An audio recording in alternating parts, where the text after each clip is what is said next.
Fala pessoal, bem-vindos de volta ao canal Vesgo Resenha. O canal tem este nome porque eu vou resenhar. Gente, primeiramente, obrigado ao nosso Deus que nos permitiu estar aqui mais uma vez. E obrigado a você que novamente voltou até este canal, que ainda é pequeno, mas feito com muito esmero. A resenha de hoje, ela é uma resenha de um autor que eu conheço há pouco tempo, mas que gostei tanto da forma que ele escreve, que fui atrás de outras literaturas. Desculpa. Viagem ao Centro da Terra, de Júlio Verne. Vocês já devem estar acostumados comigo aqui falando do Júlio Verne, porque já falei deste livro do Júlio Verne. Opa! Já falei deste livro do Júlio Verne. Opa!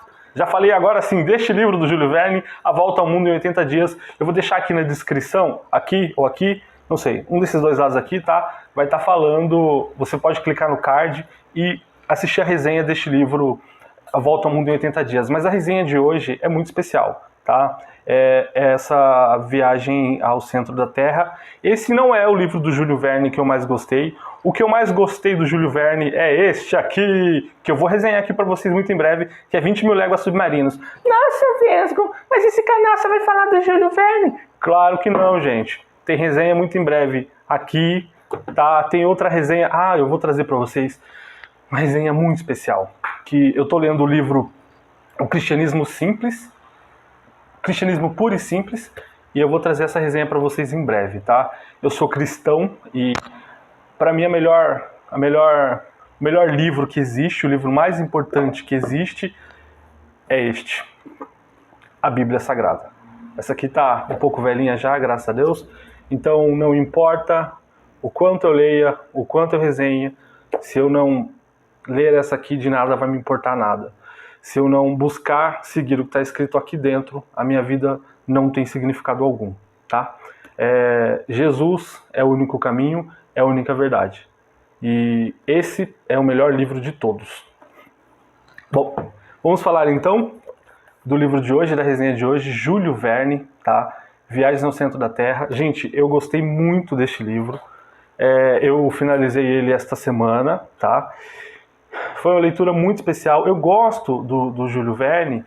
Eu fico imaginando o quão inteligente era esse homem, porque ele é considerado o pai da ficção científica e ele era dotado de uma sabedoria científica que é impressionante. Ele usava termos reais, termos técnicos no seu livro, que eram apenas usados naquela época por pessoas da área científica, né? E ele não, ele sempre inova nos livros dele, é muito interessante. Eu consegui encontrar alguma semelhança de personagens deste livro com personagens deste livro, A Volta ao Mundo em 80 Dias, e também tem coisas que aconteceu neste livro que aconteceu neste aqui também, tá? Em determinado momento, aqui em Viagem ao Centro da Terra, eles precisam que o Sol apareça para que algo aconteça, tá? Neste livro acontece o similar, tá? Quando o capitão... Eu não vou resenhar, aguardem. Mas enfim, em breve vocês saberão. Esse livro, ele começa falando a história de 1963. Quando o professor Lidenbrock, o professor Lidenbrock, para quem não sabe, é o personagem central deste livro. Ele é um geólogo, dá aula de mineralogia, se eu falei certo é assim, tá? É uma palavra muito difícil. Sofro como ele para falar palavras técnicas. Em uma universidade em Hamburgo, na Alemanha. Eles moram na rua de Königstrasse, tá? Os personagens são professor Lidenbrock, o sobrinho dele, Axel, a empregada Marta e a Glauben, a noiva do Axel. Bom, o Lidenbrock, perdão, ele é um homem muito metódico, extremamente inteligente, tem conhecimento em várias áreas da ciência, não somente na área que lhe diz respeito ao diploma que ele possui, mas ele é dotado de um conhecimento tanto biológico, histórico, geológico, antropólogo, assim, é muito interessante. É uma enciclopédia ambulante, tá? Ele é um homem um pouco grosseiro, o sobrinho dele descreve ele como um homem impassível, tá?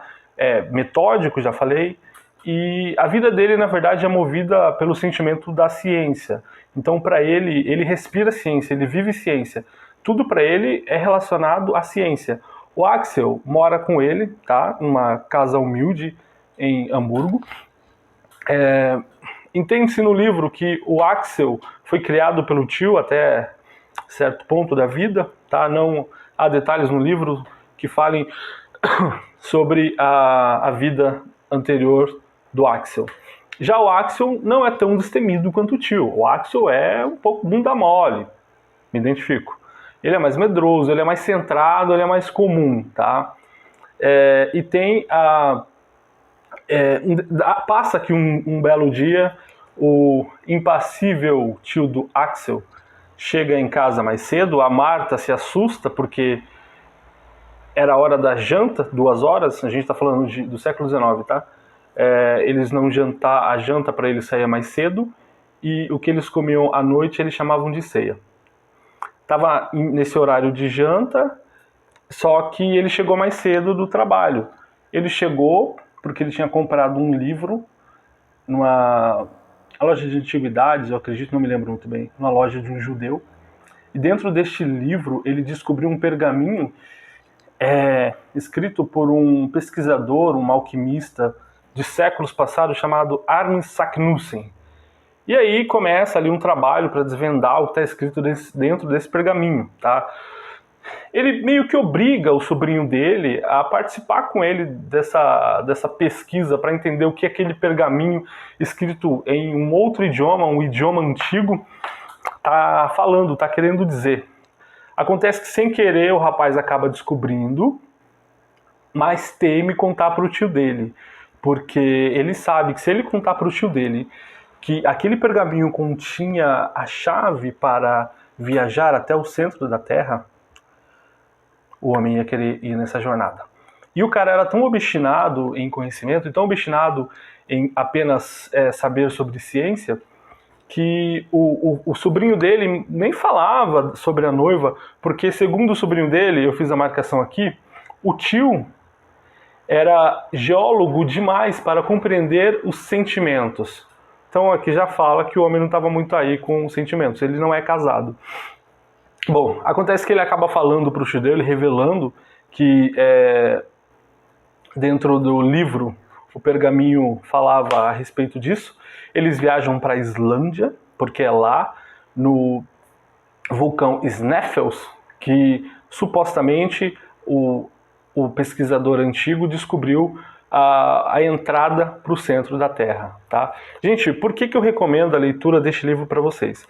Se você é como eu, uma pessoa que gosta de ciência, mas não tem formação na área, e esse livro ele é interessante porque ele cita dados reais sobre geologia, sobre arqueologia, ele cita dados, nome de pesquisadores fantásticos, e você pode depois, em paralelo, pesquisar sobre isso e aprender muito mais. Então é uma literatura muitíssimo interessante.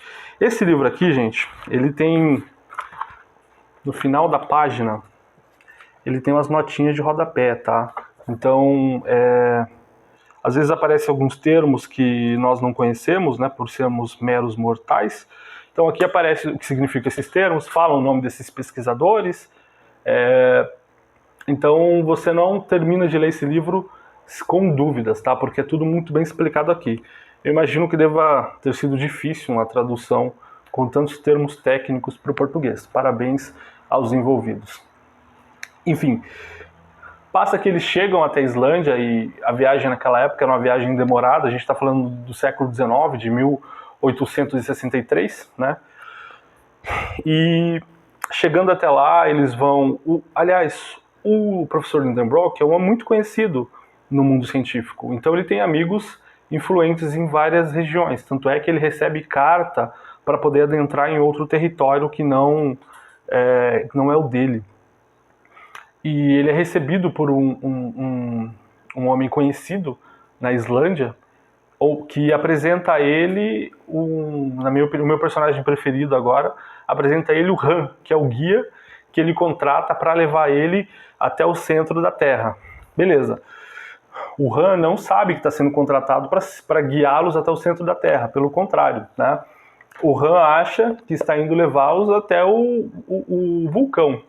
Esse Han, ele é um personagem muito fechado, ele é muito meditabundo, mas muito leal.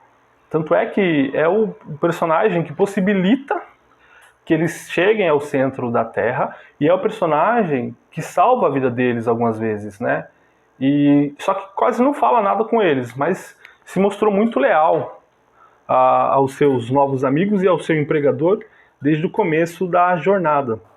Acontece que eles vão até esses Snaffles e lá conseguem achar a descrição de como entrar nesse centro, né, de começar esse caminho até o centro, e começam a jornada a partir daí. Passam vários dias descendo por galerias, tá? E nessa galeria eles encontram alguns desafios que eu não vou falar para vocês poderem ler o livro. Eu vou pular direto para o momento em que eles chegam ao centro da Terra. O Axel se perde deles, e depois de encontrá-los, ele tinha desmaiado, ele acorda dentro de um lugar e começa a ouvir barulho de água, começa a sentir barulho de vento e pensa que está louco, porque ele sabia que eles já estavam há mais de um mês entrando em um buraco, porque eles passaram mais de um mês descendo, procurando e vasculhando o que tinha embaixo da Terra. Gente, só é possível entrar no centro da Terra porque a Terra é redonda, tá bom? Enfim, passado isso, eles descobrem muitas coisas interessantes. E uma delas é uma inscrição em uma parede, tá? Uma parede, uma inscrição do Arne Saknussemm, que é o cara que esteve lá mais de 2 séculos antes deles.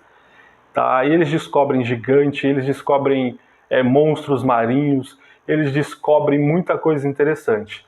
Eu não vou continuar falando do livro, porque este livro eu não vou dar spoiler, mas eu gostaria que vocês lessem este livro. Como ele está em domínio público, vocês conseguem achar este livro online. Eu vou deixar na descrição do vídeo o site para vocês poderem baixar em PDF e ler em PDF também este livro, tá bom?